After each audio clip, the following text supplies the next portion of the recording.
native Ohioan David Wilcox has released over 20 albums, including his most recent, The Way I Tell the Story, which came out this year. And he will perform in town with six-string concerts on Saturday, October 25th. Welcome to Craft, David Wilcox. Thank you. Well, I'm for those of you who are joining us on YouTube, you can see an impressive selection of guitars behind David. And I would love to ask about all of those, but I'm not really knowledgeable enough to know anything other than to say, wow, great collection of guitars. Well, you got to have a lot of guitars. Yeah. They all have different stories to tell. Okay.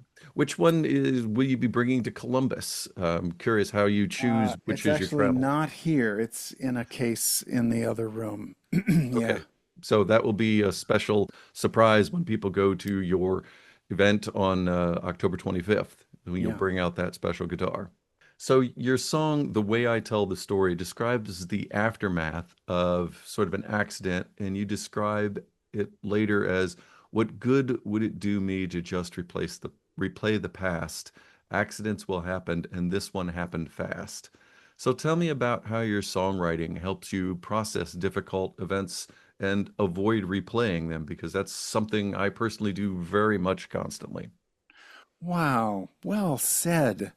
Yeah. For Yeah. me, the process of writing comes from curiosity about how can I enjoy this life and not waste my time with frustration and anger and uh, getting to the heart of what makes my life really feel like a great adventure.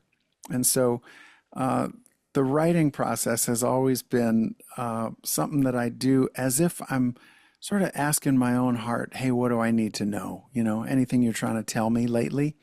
And I love that with the excuse of writing a song, I can do that cardio spelunking and get down to the heart of things. And I just, I still find that process so enjoyable. And uh, I love being in the middle of a song that I'm writing.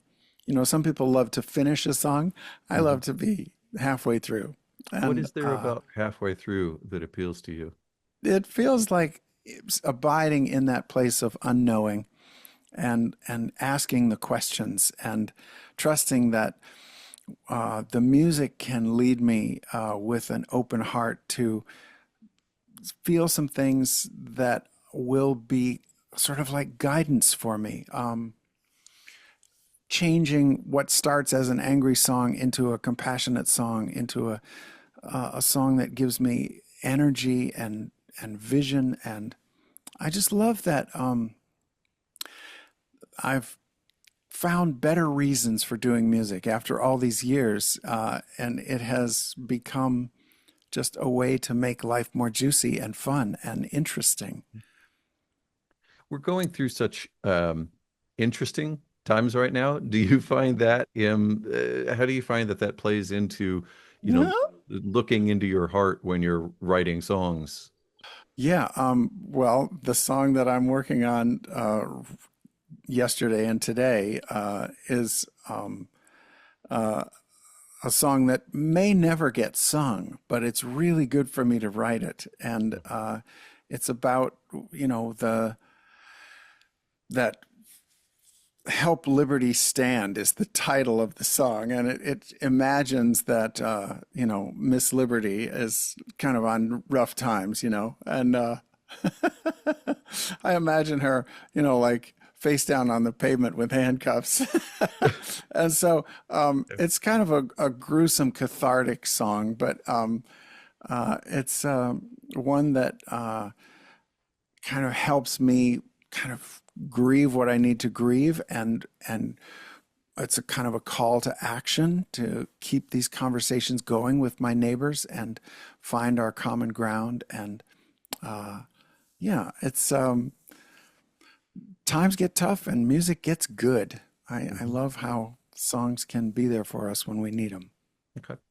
Yeah, it's funny because I live in a neighborhood where I don't actually know very many of my neighbors, and that's probably because I, need to do what you're doing and trying to find common ground. But Mhm. it is an interesting and perhaps difficult thing to do at the moment. So, yeah, I see what you're saying. But you do have, if we go back to the way I tell the story, some really great positivity at the end because it said uh, it it addresses the accident, which is done as like a plane crash.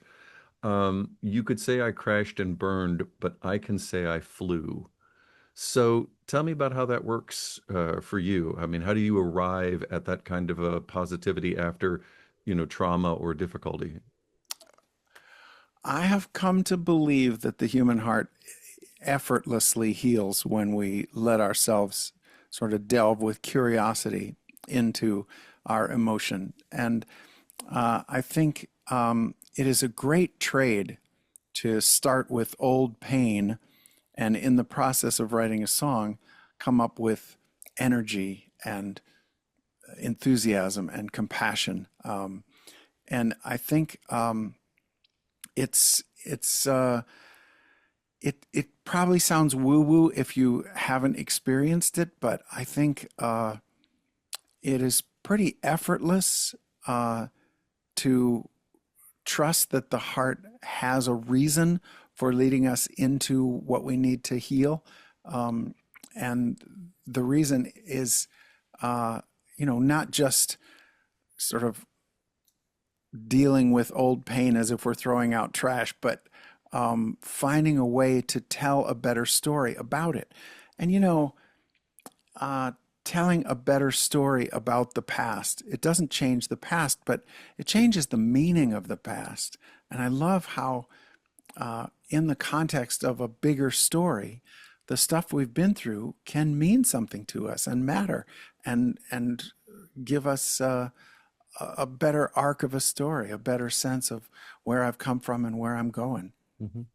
With as many albums as you've got behind you, do you look back on some of those songs and say, this is what I was feeling then, but maybe that's not so much what I'm feeling now? Because as you say, you process it and try to come up with a better meaning for it. Yeah. So is There that are there are lots of songs that don't get played anymore because they're kind of behind me.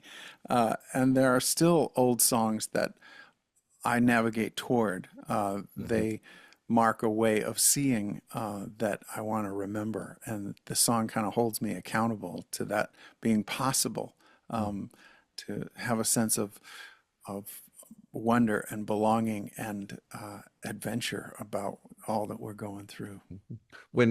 When you have one of those songs that you like I said, it's not in rotation anymore, and somebody requests it, what is the way that you say, we're not covering that one tonight? Do you just say No, we're not actually, covering it? sometimes I will ask, tell me why it's important to you, and I'll sing it with their authority as opposed to mine.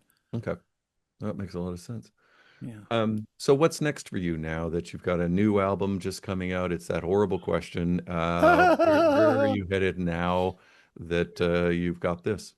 I am loving this adventure, and I am happy to be playing these new songs. They feel really good. In the past, there's been like 6 or 8 songs on each new record that I really love to play every night. And on this record, probably because we really were meticulous with putting it together, but every song on here I love to play. And I have to kind of respect the fact that some people want to come hear old songs, and that's fine. I love to play those too. It happened once many years ago that I was like an hour into a set, and I got a request from the back of the room. Somebody said, "Hey, Dave, can you play something from one of your records?" And I realized that I had been playing all new songs. And I thought, oh, yeah, sorry. Right. Mhm. Nice. Nice. So I try to not do that anymore, but it is fun for me to play the new songs. Yeah, that's something that I've often wondered about with singer-songwriters going out, playing their own stuff. Like when they have the new stuff, it seems like that you would really want to do that. You want to test Yeah. it out. You want to see how people respond to it. You want to get the reactions because that seems like a big part of the enjoyment of playing live. But at the same time, your people that are coming probably want to hear the stuff that you've played many times before. It's so true. I know when I go to hear music, I'm looking forward to hearing the songs that I know. And I've been to concerts where I hear nothing that I've known. And, I might have 6 or 8 recordings of this person, but they're on to the new stuff. But I always love the challenge of that. I always love um, them trusting me to really listen. And I love, when I go out to hear music, I want to know sort of I want to get to know the person through their music. I want them to sort of tell me where they get their hope, where they get their sense of wonder, what pisses them off, sort of what gives them energy, what gives them frustration. And I think if you don't get that in a night of music, then I don't know, have they really reached out?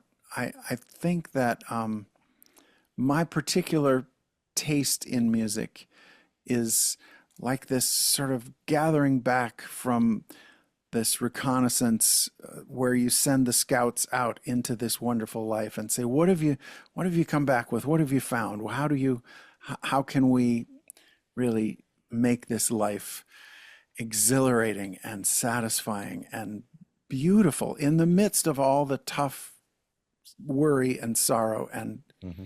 stuff? And I find that I'm so grateful to music because it has taught me how to make life sing, how to make life really uh, feel like a good song does. Hmm. And uh, so, yeah, I've never been after the music itself. I've been after following as if the music is my way of tracking something that I can't feel directly, tracking my path Hmm. into wonder and joy.